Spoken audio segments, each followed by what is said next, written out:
Hello, my name is Tereshkin, and this is a talk about bypassing personal firewalls. We are trying to show here the principal weakness of the current firewalls against the rootkits.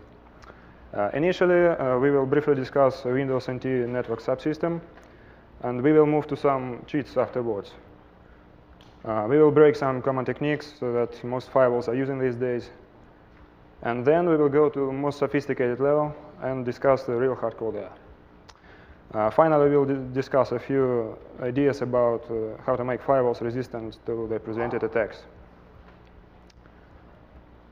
The ring 0 part of NT is logically divided into two parts. I mean network subsystem part. The TDI, the transport driver interface, and NDIS, network driver interface specification. Firewalls are hooking both of them, and we will go into details a little bit further ahead about how they do this. Let me explain what I mean when I say bypassing techniques. Here you see no any connection as to TDI or NDs here. We are just using some very well-known and quite dirty techniques to make the firewalls be confused. We can do it in two ways. We can try to do something to hide from the firewall, or we can try to do something to damage it. The hiding here is also just an illusion. It's just a code injection in the trusted process, for example. And the damaging of firewall drivers is, for example, preventing them from loading by patching their entry points with XOR, EAX, AX, RED, or something like this. So these techniques do not actually bypass firewalls, they cheat them. And they are either firewall implementation specific or take advantage of incompetence of a user. All common firewalls hook TDI and NDs now. They hook TDI to get the process name or the context of a process which tries to get the network communication. And they hook NDs in hope to protect from the rootkits or to protect from attacks targeted from data link layer to transport layer, because TDI hooks cannot prevent data link layer attacks. Also, it makes possible to hook unknown protocols traffic using NDs hooking techniques. For example, it may be used to switch system to the totally network stealth mode. Most modern firewalls can do this type of switching. Let us explain here how the firewall actually does TDI hooking. The firewall must perform the attachment to the devices like IP, raw IP, TCP, UDP, in order to perform per-process traffic monitoring. And to do this, it has two options. One is to use device filtering, and the other one is to use driver object measure function hooking, which also is called like IRP hooking. We are going to show here how to bypass both of these options. These techniques are too high level to pose an obstacle for a rootkit because this type of hooking can block on the rootkits that are using kernel mode sockets interface. And it's possible to use our own TCP IP stack, a custom stack, which will be very different from original.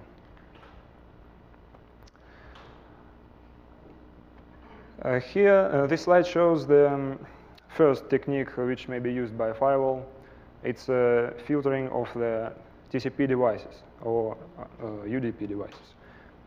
This way, firewalls installs itself as a filter driver, and if any driver like rootkit1 will try to get the pointer to the original TCP device, it will get a pointer to the last filter in the device chain, device filter chain.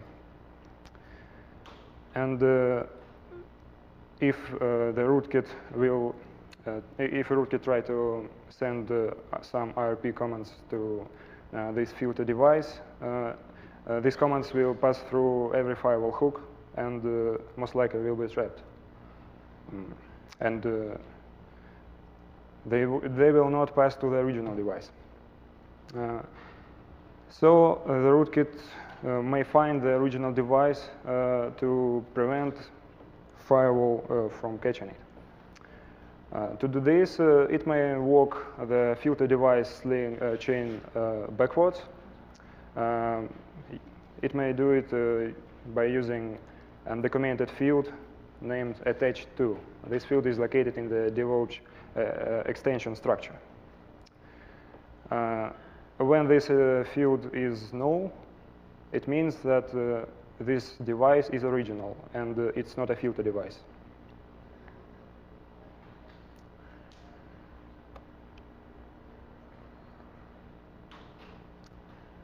Well, what about major functions hooking?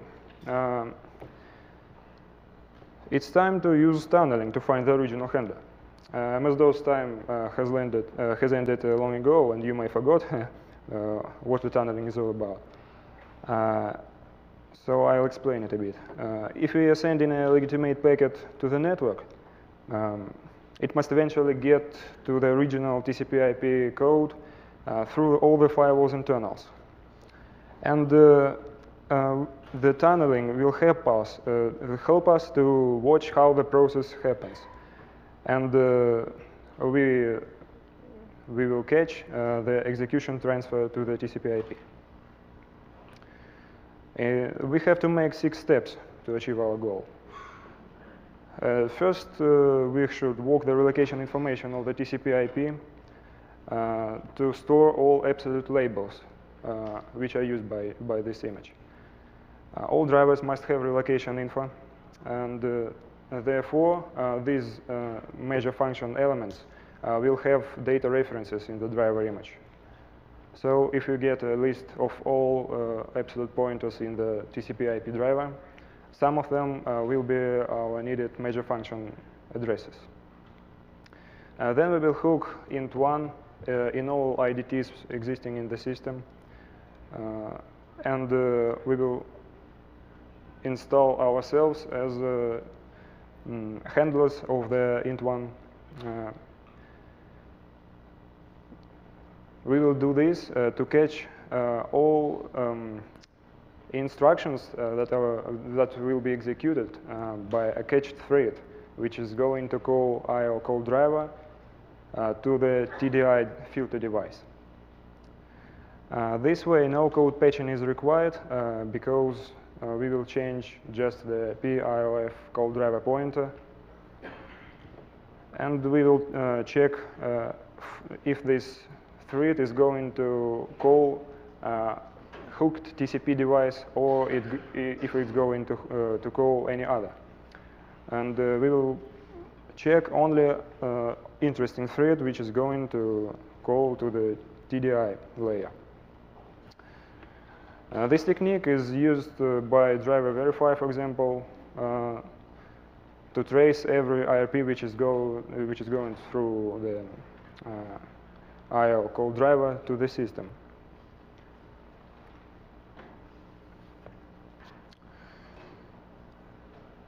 The next step of tunneling is to understand the current state of the traced thread. When we trace the thread long enough, there will be 3 possibilities of situations. One is that a thread will come to one of absolute labels of the TCP/IP driver.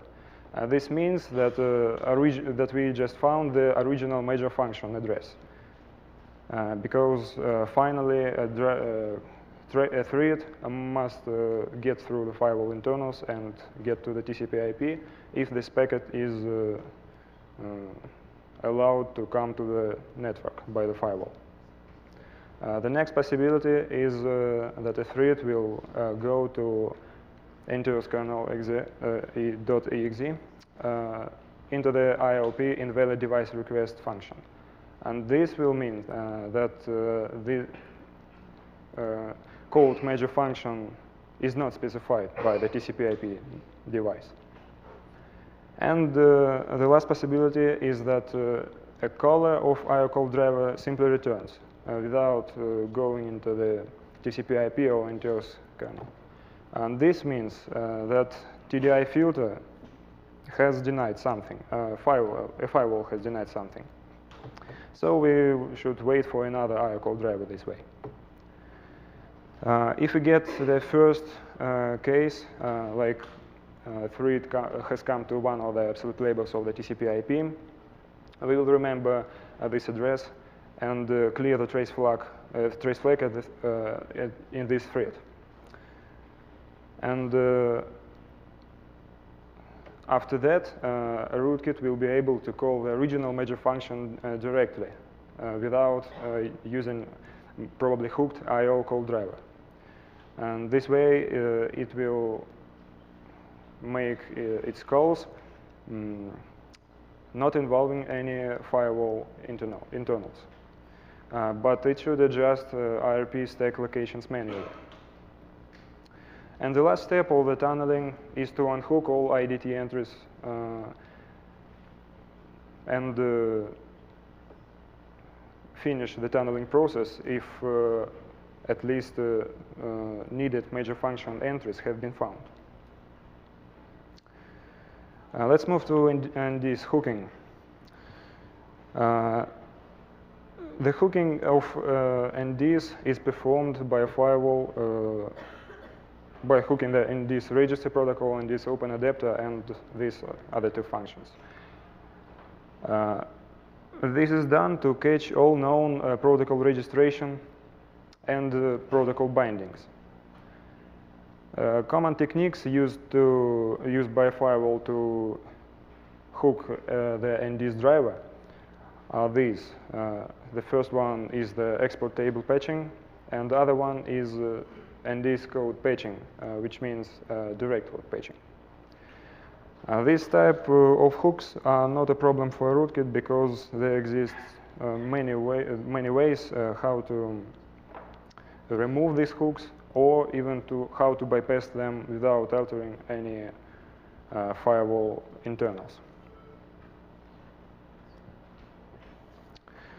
A typical scenario of registering a protocol by a rootkit or any protocol driver is this.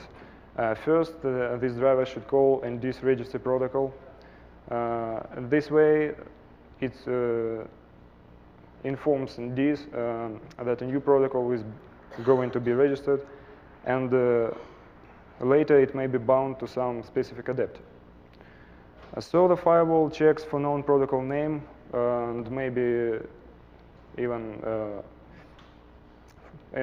this name will maybe a TCP/IP, for example, and it patches the given protocol characteristic structure with its own handlers. Then, when a driver will call ND's open adapter to bind its protocol to the specific mini port, a firewall should catch it, and it will patch the ND's open block structure, which is returned by the ND's open adapter in the ND's binding handle argument pointer. And this structure, it will patch send handler, send packets handler, and few other fields with its own handlers. In these handlers, the firewall should check the incoming and outgoing packets and deny it, and